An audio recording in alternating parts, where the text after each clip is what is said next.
So we got the latest from REDMAGIC. It is the 11 Air. These things represent value for money. You're actually getting some nice specs for that, on top of the fact that you're getting gaming-specific features like those shoulder buttons, which really change the way that you play games. Like, it actually makes you more effective.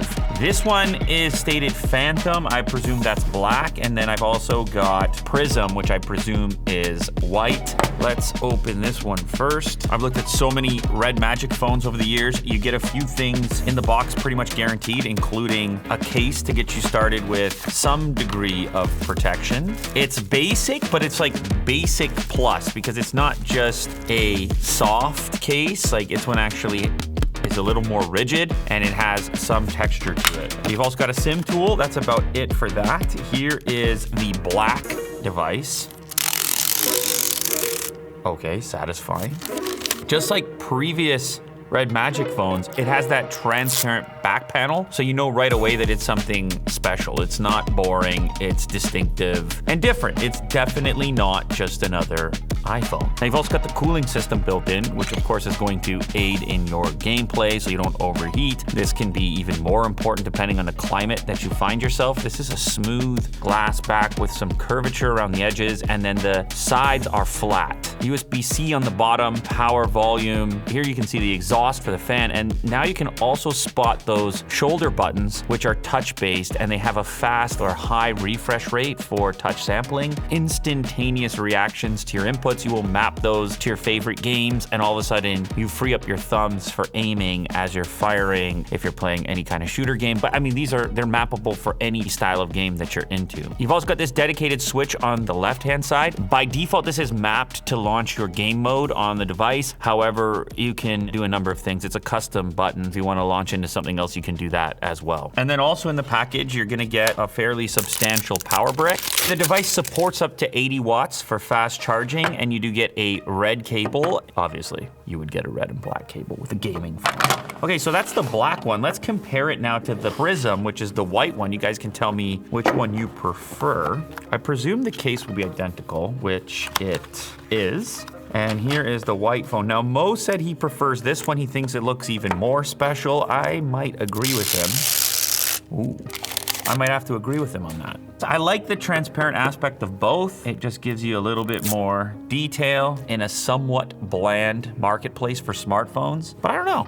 This one actually kind of does the same thing because you can see the pass-through of those elements below the glass. So you let me know what you would pick, the white one or the black one. Okay, so check this out. Look, we got a little widget for our game fan. Let's put it on super chilly. Did you hear that? Wow, super chilly. I don't know if you're gonna pick it up with all of our lighting in here, but you can see there's some RGB happening, and you can hear the fan when it's on its max cooling mode. But if you're down here and you have the sound turned on your game, it's pretty subtle. But if you're looking for it, like I'll give it, it's working. You don't have to question that. I'll put it right in a microphone for you. And then there's also an eco mode, so it's gonna spin at a lower RPM, and then obviously we can turn it off completely. Now that's accessible via this widget, and your games are accessible like any typical smartphone, but it's a lot more fun to launch into the game mode by holding the special key. Look at that. Whoa. And I feel some haptics as well. There's some vibration there. So this is your hub for all of your gaming. Your titles are gonna be in here. Your settings are gonna be in here. The sound is, wow. We've got some sound as well. Stereo. Solid stereo sound. The other thing I like about this is the screen to body ratio and the lack of prioritization for a front-facing camera, which again, it's more about the immersiveness of the display over some traditional smartphone features. It obviously has a camera built in, but it's simply not the highest priority because it is a gaming phone. But I will just snap a couple photos just because it does still have a camera. You don't need to be too worried. And it's actually not even that bad. That's 24 and that's 14, which maybe doesn't look quite as nice as the 24. You can take a photo if you need to take a photo. And the main camera is not that bad, but it's just not the priority. Let's see if we could take a video at 4K 60. Why don't we just take a quick sample because Mo's already here and he's gonna do his usual thing. Or not, he has a chip. He eats a chip today. Was that a pita chip? Mm-hmm. Okay. Pretty good.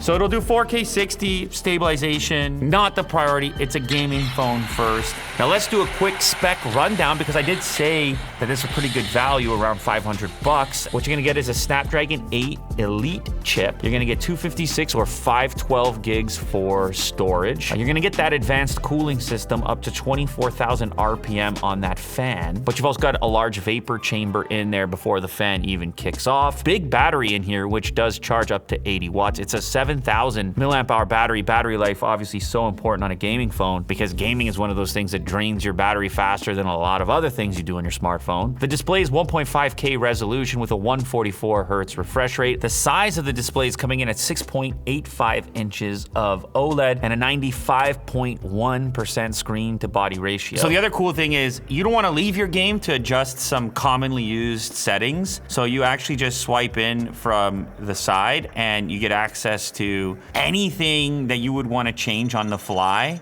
including your performance mode. So it's in balanced right now. I can also set it to an eco mode or a rise mode in order to maximize performance. I can also go in here and play with my notification settings so I don't get distracted by any type of message while I'm in my game if that's what I want. I can control obviously my fan in here. I can see info on game performance. I can do screen recording if I want to record my gameplay, adjustments to my RGB settings, and also I can remap my triggers and I can have single tap, long press, rapid fire settings. It's endless what you can do here in order to customize your experience, and all of that is accessible just by pulling in from the side.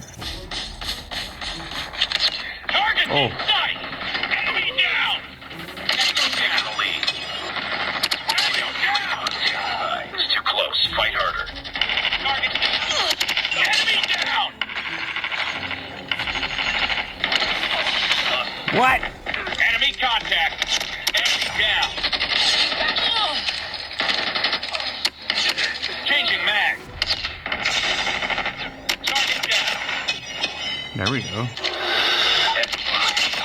I should play at range because I have better aim. Killer drone ready for deployment. Oh, I do? Lost the lead. UAV online. Enemy contact. Friendly hunter killer drone deployed. There we go. There we go. Enemy contact. Ah, we lost the lead. Lost the lead. Sight. Again.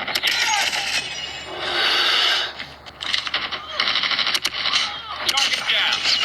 Reload and down. UAV recon ready for deployment. Changing mag. Cover. Enemy down. Killers reloading. Standby. UAV online. Hunter killer drone. Taking the lead. Friendly predator. Targets in sight.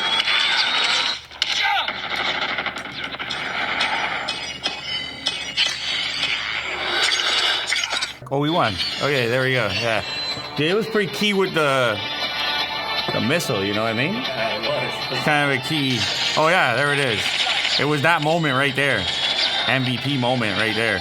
Kind of Targets in sight. gave us what we needed there. Kind of an MVP. It's kind of an MVP moment. Kind of it.